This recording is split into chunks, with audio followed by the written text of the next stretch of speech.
guys, welcome to another episode of the A3U Review. In this episode, we're going to start off with a review for the Mastermade Destruction Scorpion. Then we'll take our attention over to MakeToys' Downbeat. That's right. My name is Alex. I'm Boris. And you're watching the A3U Review.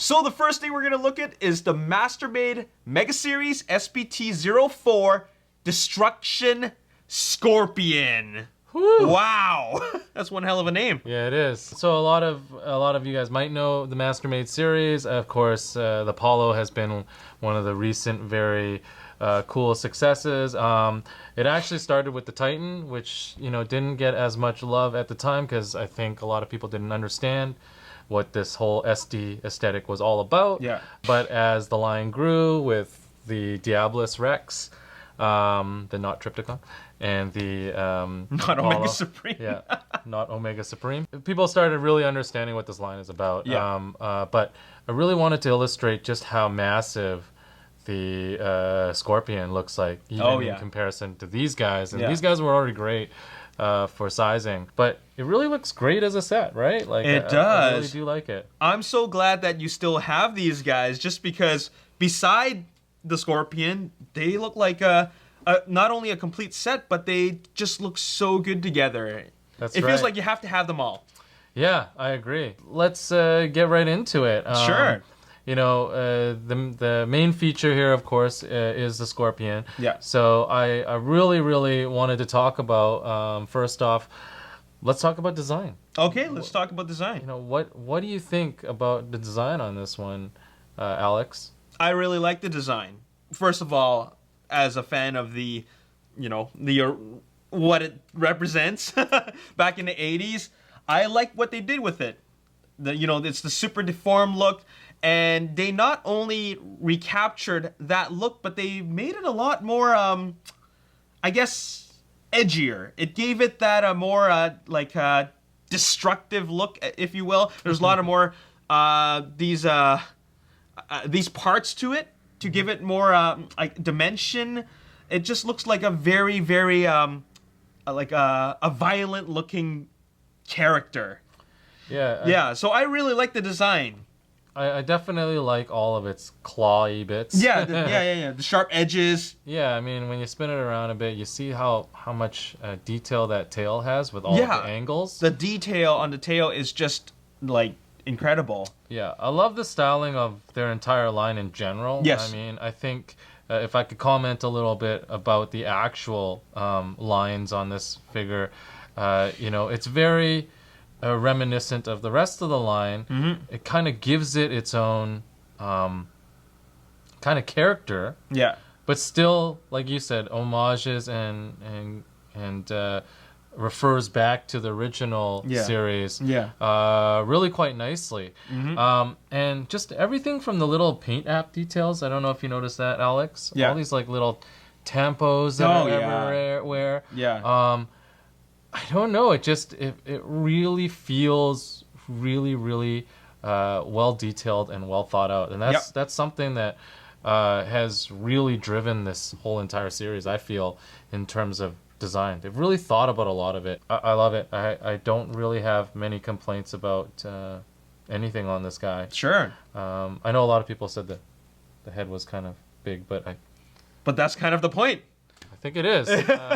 I think in comparison to the rest of the heads, what people were saying is it's a little bit larger than even these ones were super deformed. But if you really think about the actual figure and you look at the size of this guy, there's a reason why proportionately this head is actually much visually larger. Yeah. So that's kind of my feeling. Having said a lot about the design, how does it lend, do you think, to the posability of the figure? How do you find in terms of playing with it? Well, first of all, lots and lots of articulation. Just because there's so many parts to it. Because of all the parts, I mean, all these little claws, pincers, all these little things here, they move. So the posability is just on a whole other level. I mean, the arms are posable in so many different ways. From, of course, the the shoulders, then the bicep to the elbows, and all these little individual claws, they're all posable. So they put all the articulation in all the right places. There's lots of posing you can do there. Yeah, definitely. And for you guys that want to see kind of a little bit more detail into what Alex is talking about, there's lots of jointed greatness in this. And also, along with the ball joints, like especially in the Scorpion mode, with its claws and everything has a hinge. So it kind of can really bend to kind of the certain looks that you want the Scorpion to have. With its legs, and really make it look very organic. Of course, in the bot mode, where it really shines is also there's a good massive ball joint in the ankles here. And because of the weight of the actual die-cast in the feet too, it really helps it for that posability to really remain weighted and to kind of get to the kind of positions that you want. And then you have some very solid feeling ratcheting areas in the thighs, as well as some friction, really nice friction joints going forward and back, so that it kind of really gives you that flexibility to move it smoothly to where you want it to be. No ab crunch in this because I don't think it's really that necessary. No. But same thing with the fingers. All the fingers have some nice posability to it because it introduces not only hinges, but they have swivels as well as ball joints on the middle two fingers to really give it this kind of character that you're looking for. It has some really nice ratcheting in it, right? And then it even has the ratcheting forward and back, so it really kind of gives it that very solid feel to its posability. You could do a lot with this guy. This one is just so packed full of posability because in base mode and Scorpion mode it has to do so much. We have to talk a little bit more about it, but the tail itself, right? All these pieces here, they have hinging so that like everything moves, so it can really give it this very organic feel. In fact, I think the only thing that would have made this a little bit even more organic would probably be to be putting like ball joints in there. But I think already with this is like already quite sufficient. It's quite involved. It's quite sophisticated. With the ball joints, I think it would have definitely made it even more organic. But I mean, you can't fault this at all. There's so much going on here. It looks just excellent. All these things that come up here give it like this kind of spikes.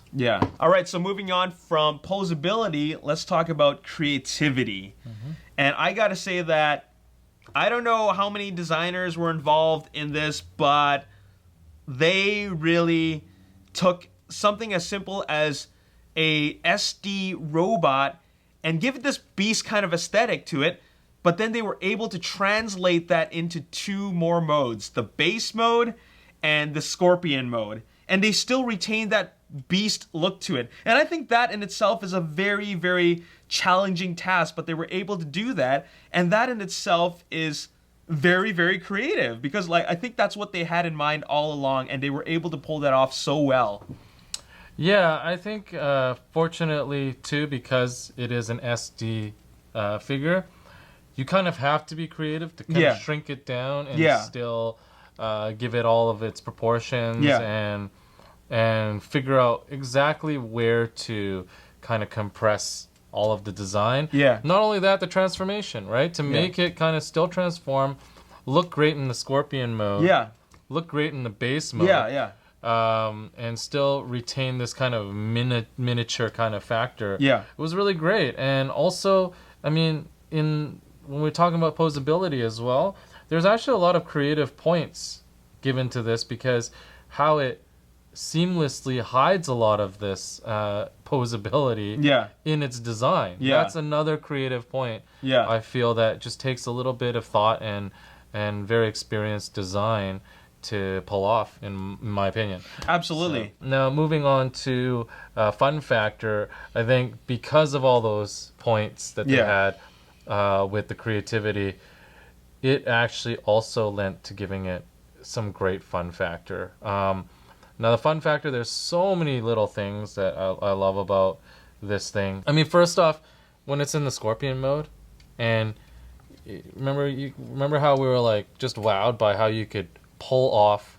You know, at first I thought it was really odd. He only had 2 fingers, and then I realized, oh right, you have to actually put these little scorpion guys onto him. So in Scorpion mode, he actually has 2 other little tiny little scorpion dudes that kind of, you know, hang out with him. Yeah. But you can actually take them off even in this mode, and he still looks amazing. And now he's got like these little buddies that are like weapons that can attack and like, do all these. No wonder he's called Destruction Scorpion. He really, like, everything about him just destroys. But these are really cool little like guys that just like, and they also have like these little ball joints and everything going on with them, and the great posability, the thing that the tail that turns into an actual gun afterwards. Wow, like how much fun is that, right? Right? So this can actually turn into a gun that he holds. It's kind of amazing. And so, you know, that's just one point. You had a chance to play with the Headmaster, right? Yeah. What did you think about that? Oh, I loved it. It was you just talk about that, and I'll pull it out here. Yeah, the Headmaster was just fantastic. I like the look of it first of all. This Headmaster was a little bit straightforward for me, actually. Okay. Only because I've been, you know, going Headmaster crazy recently. I've played around with a lot of Target Masters, but I mean, at the same time, it didn't really leave that much that I didn't expect either. So I wasn't disappointed at all. I'm actually super happy that they came up with this gimmick and didn't just like avoid it and leave it alone. It does also become its little guy. With the rest of the Mastermaid series, they all came with this little city commander. The little, you know, convoy here. And the Megatron. So this ends up being his little guy. People lost their mind when they kind of saw that it was actually a Headmaster as well, and quite well integrated into the head sculpt. One more little thing, Alex, because I just really like how they did this too. If you kind of, you know, pan over to the side here, you can take out these little, like, they're all just on pegs. And it's kind of nice because you can actually like do things like weapon storage onto the peg. It's like quite awesome. Like so there's just all this little like options to like move stuff around. Like all these things come off too. They don't have to, but they do.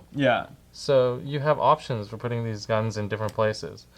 You know, they don't have to go in the general places where you've always kind of slotted them before. They can go wherever you want. They all seem to kind of play well with each other. It's one of those pieces where I think fun factor is kind of just off the charts. It's almost like it's built right, like the whole spirit of this thing was built right from the ground up. With fun factor considered right from the get-go. I have to say most of the Mastermaid stuff that I've played with so far has had that exact same kind of feeling to it. Just all these little fun little points, posability, everything, just it lends to it. So, you know, what a great job with this figure. All right, well, to summarize then, I guess, Alex, design, I think both me and Alex just thought it was great right out of the box. Great design, great paint, overall aesthetics, just really well done. For posability, we both agree that there's a lot you can do in terms of the posing. Lots and lots of articulation throughout the entire figure. So posability, right up there. Unanimous. And that leads to creativity. Creativity, another unanimous decision. Just because of how it incorporated all of its posing, design into a great transformation as well, while still looking great in all modes.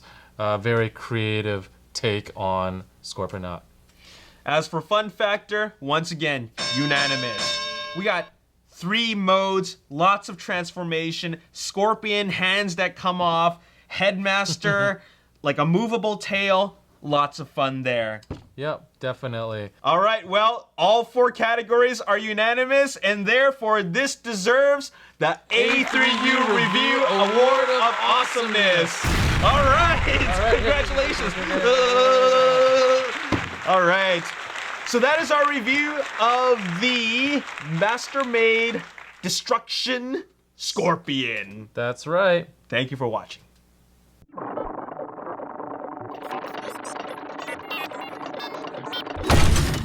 So our next review will be for the MakeToys Downbeat. Let's take a look at the design first. As we saw in vehicle mode, as well as the car mode, design is very accurate. It's accurate to the actual Martini Porsche, and then it's also in robot mode, bot mode, very, very closely tied to the aesthetics of the tune as well. Absolutely. I love the simple but accurate look that it has. It, like you said, it's accurate to the original source material, but it looks very simple. You know, it doesn't need to be more complex or complicated than it needs to be. I like how it has all those little extra parts to it. You know, it gives it a really, really good look. And all it really needs is the appropriate colors and the right amount of work on the paint and the sculpting, and I think you have a really good design. Yeah, and I think it's good to point out that the actual tires on this and the way that it's painted. Yeah, I love that they spent that extra detail to make it that kind of 80s like gold / silver kind of rim paint. Yeah, absolutely. Which really makes it look that much more accurate, and it actually is really nice coloring. Yeah, great looking tires. Yeah, definitely. And the stripes and everything, they're really great. There is a great sticker set out there available from Repro Labels that is apparently gets it really, really great looking in alt mode. But, you know, for what it is, I really, really feel like they did a great job on the design itself. Yeah. I love the little added speakers and everything. They all fit in really well, and overall the design just, it really does flow. One part of the design that I feel is kind of my favorite part is the fact that you can have the wings out, kind of like the toy version. Yeah. Right? Yeah. But at the same time hide them so that they're very much accurate to the cartoon, where, you know, you don't see his wings. Something that a lot of the other versions could never afford to do, just because of how the toy was designed. So definitely awesome thing. And then the visor. It just pops. Like that chrome blue. Such a nice touch. Yeah. So definitely some of the highlights are happening there. Not much more to say about that. I think I'm good. Yeah, I think posability. I do like the posability. I feel like it lost some points in terms of when I play around with it. It's got a very stiff, but a good enough ab crunch. Yeah. So it can do a lot of cool poses. I just felt like these swivel joints here were just a little bit harder to work with, because in conjunction with the ratcheting, I think that the it didn't allow as much flexibility. So in terms of the stance here, it was a little bit harder to kind of get exactly what you wanted without looking too stiff. Yeah. And the feet, you know, when they kind of adjust to it, it does a good job of anchoring that ratchet, but I feel still like you end up with these poses that look a little bit unnatural. It takes a little bit more work, but otherwise still a lot of articulation. Like you get the nice double hinge right here, right? So it really offers a lot of good movement, and then these kind of the feet you can kind of play with to kind of get the right balance as well. Yeah. In more aggressive posing. Yeah, I absolutely agree. I actually feel that there are a lot of strong points to the posability. It does take a little bit more work just because, like you said before, the tightness and the ratcheting. But I do think there are strong points. Like, I do like the ab crunch bit. Of course, it's got the ankle swivel. You know, you got all the articulation in the right places, especially like in this elbow. You can see that it's actually double jointed here. That's, fantastic.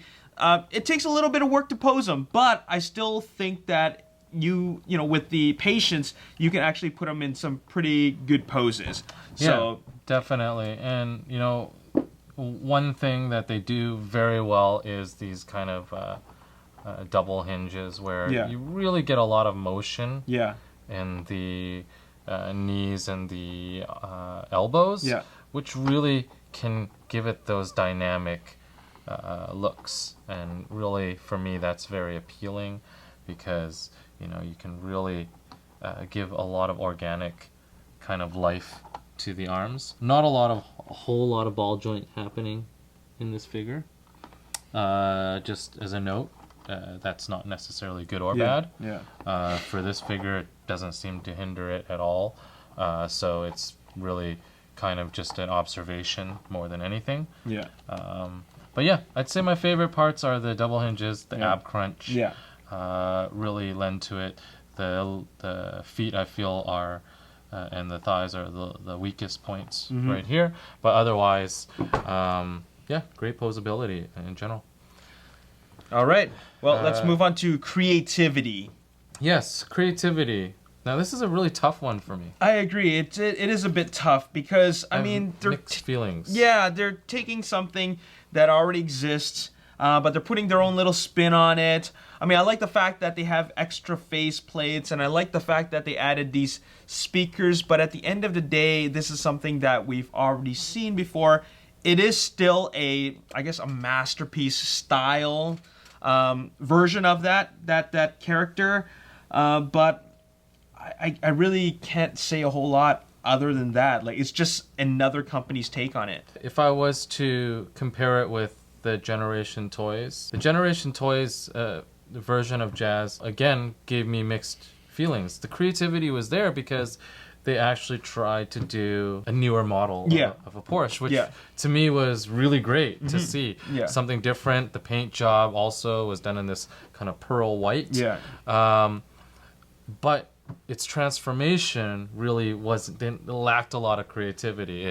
It borrowed a lot of design cues and engineering cues from other masterpiece figures that we know of, and this is where I'm mixed, a little bit, because I feel like I really did think there was a lot of creativity put into the leg transformation, for example. Yeah. And how that chest comes together to really give it that slimmer, sleeker feel, which is really great that they didn't leave it widened.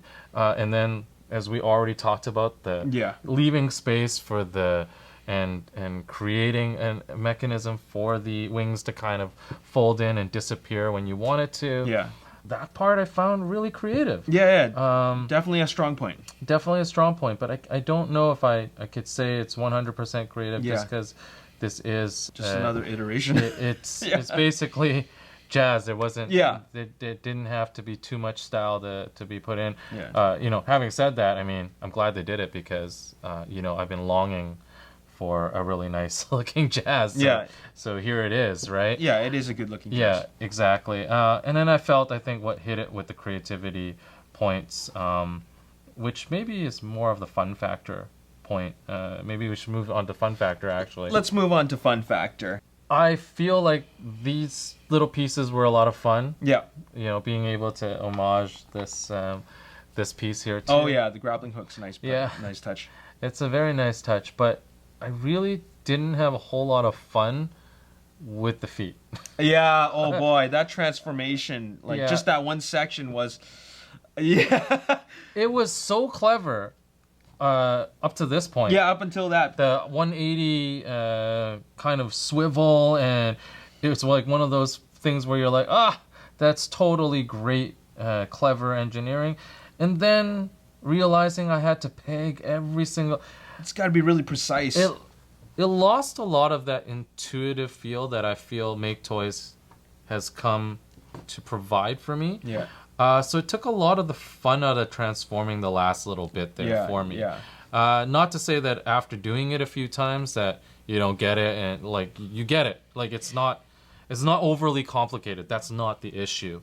It just feels like I'm not used to MakeToys having something where I have to figure out exactly where something pegs in, and these like little hollow flaps that fill in hollow spots to kind of make up something. And then, you know, this kind of almost like like the lazy slide down to complete this look. I'm just not used to it. So I don't know how I feel about it. It did take a lot of the fun factor out of it for me at the end. Unfortunately, I think if that was more fluid, I would have had a lot more fun with it. And other than that, there's, you know, not too much more that I would say I would really be, you know, constantly playing around with it or, you know, transforming it. It wasn't one of the things that was great for me. I have some mixed feelings as well. I mean, it was the transformation of the leg area that really kind of threw it off for me. But once he's in robot mode, I still have fun playing with it. Like, I feel all the fun is in its robot mode. Of course, when you take it out of the box, it starts off as a vehicle, you know, roll it around, play with it as much as you want, but get it into the robot mode, and that's when you start really, you know, having fun with the posing, you know, getting into like a fighting stance or whatever. I think that's where it gets fun, but getting there is a little bit of a not as fun process. Yeah, it definitely wasn't as enjoyable as other MakeToys products. To sum it up, design, unanimous. I think me and Alex thought that all the design cues, the attention to detail on the paint, really hit the mark. This thing looks beautiful in person, and I hope it comes through on the camera as well. And that extra little bit on the visor, really, really nice touch. That just pops. For posability, I think we both agree that it's decent. It's good. Yes. You know, it has a lot of strong points like the ab crunch and the double joints, and even in the legs, you know you can still, you know, do a lot with it. So I'm still going to give it a high points, and you agree as well. Yeah, I think it's unanimous. There's really, it's posable. Very posable. For sure. Your photos are gonna look great with it. Okay. And creativity. Looking at the creative points, again, overall, I think we felt that it was creative for the fact that it was interesting enough transformation. And I think in that sense, how they came up with a lot of the stuff, the actual engineering of the thighs and how the chest collapses, really creative on those fronts. Not much to say on the actual homage or the accuracy of the car because, you know, it's modeled after something very accurate. So, you know, creativity I don't think could have been stretched too much on something like this when you're going for that kind of accuracy. As for fun factor, we both agree that it's not as fun at some points, but after we get it into robot mode, you're gonna have some fun posing it. You know, that's where all the fun's at. Get it into the robot mode, and you will enjoy it. Yep, definitely. So, you know, there you have it. Some mixed feelings about it, but overall, I think everything with this figure is very, very strong. If you are a big jazz fan, nothing quite fills the void like this one. especially if you're a fan of the G1 style jazz. Yeah. I don't think you're going to be disappointed with it. This basically sets the bar very, very high. Yeah, this is as accurate as it gets. Yeah. If you're looking for a masterpiece style jazz. That's right. All right, and that is our review of the MakeToys Downbeat. And that's our episode for today. We hope you enjoyed it. And as usual, we'd like to hear your feedback on what you liked. Today we talked about Downbeat, we talked about Master-Made Destruction Scorpion. What do you like? What don't you like about it? Leave us comments. Speaking of comments, did you read the comments on episode 6? Yeah. I thought you had sent all these people over to comment with the same thing as like a little joke, and like I thought you were just telling them to do it to harass me. Oh, but, no. Little did I know that these are actually amazing diehard fans, and you know, we gotta say thank you for That's right. all the support you've given us, because you know, it really was a lot of support. It was a good show of support. Absolutely. I'd like to thank the Ragin' Nation, or we'd like to thank the Ragin' Nation for standing by, supporting the A3U review, watching our videos, and continuing to support us. You guys are some really great and loyal Transformers fans. Yeah, it was absolutely amazing. We loved it.